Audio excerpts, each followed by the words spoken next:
Here we are with another episode of my Infinity Blade 2 Negative Rebirths from Scratch challenge.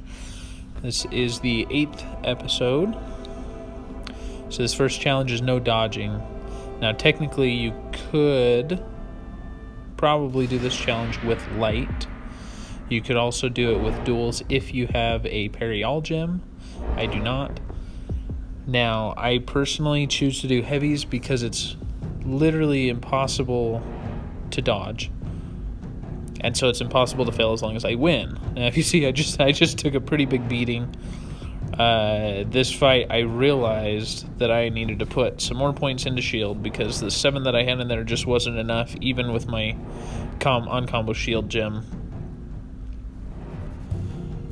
But I still didn't have too much of a problem after that one little hiccup. Like I said, I pick heavy because then I can't dodge, so there's no temptation to slip and accidentally dodge or anything like that. And it's one of my better damage weapons right now because of those perfect block damage gems that I've got on it.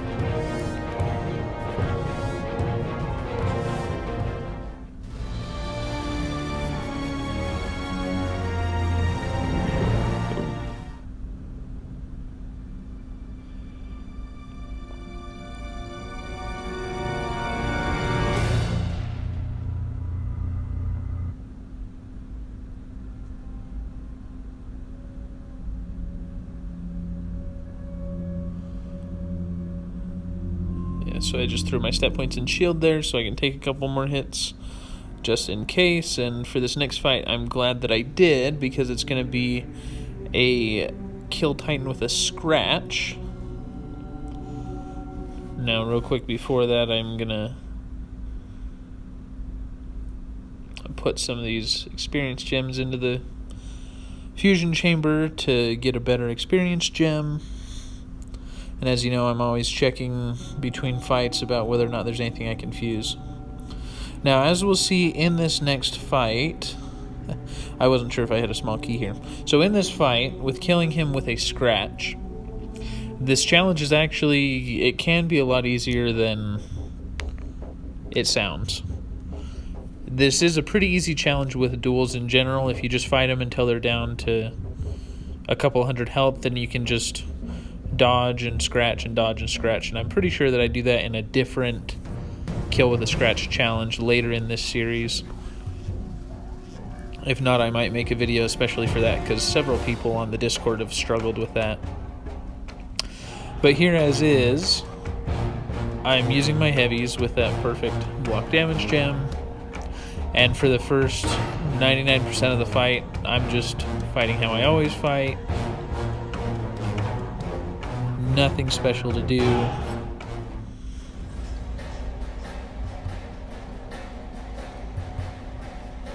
But now as the Titan starts getting to lower health, basically what the trick is that it's going to count the last attack that I do as the last attack.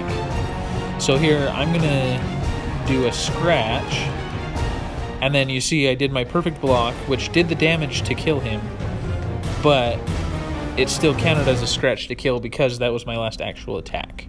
Now, I did experiment with this, I believe, in a later video. I found that on perfect parry damage gems, triangle gems, it does not work.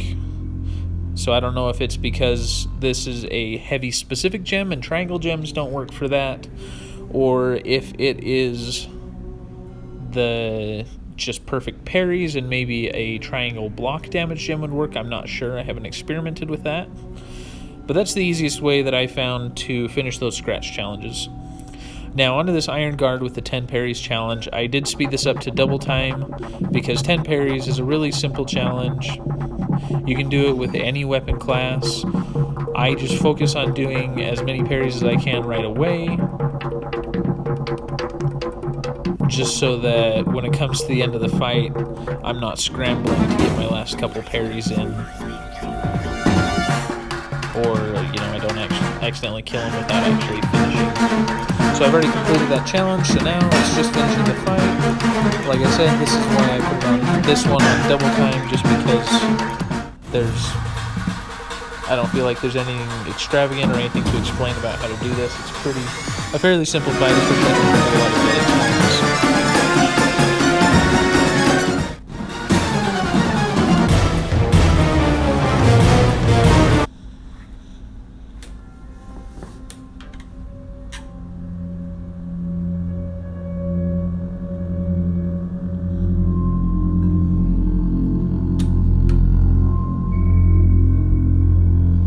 I sold that and then I regretted it because I wanted to do a fusion, so I just bought a new gem. Throw those few gems into the chamber to see what we get, just for fun.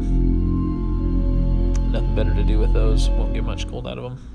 Now I opened this chest and I got on magic health gem. I did consider forging that into a bigger gem, but in the end I decided I'd rather just have the cash to be able to buy whatever gems I want in the next couple awakenings or rebirths. So I'm also going to speed through this archivist fight because he's not too difficult. He's the easiest of the blood sentinels, or at least the lowest level.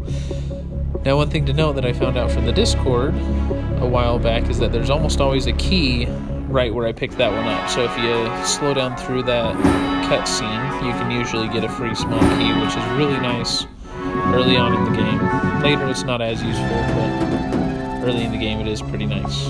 And in negatives, you get a chance to open another chest, which means another gem, which is always nice.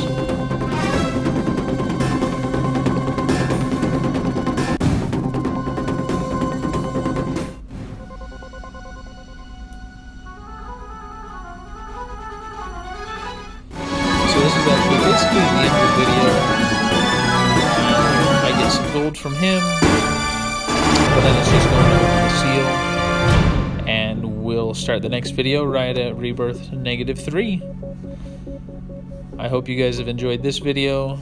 Feel free to let me know either in the Discord or in the comments here if you have any questions on how things worked or any tips that you'd like. Thanks for watching. Enjoy finishing the last couple seconds of the video. Thanks, guys.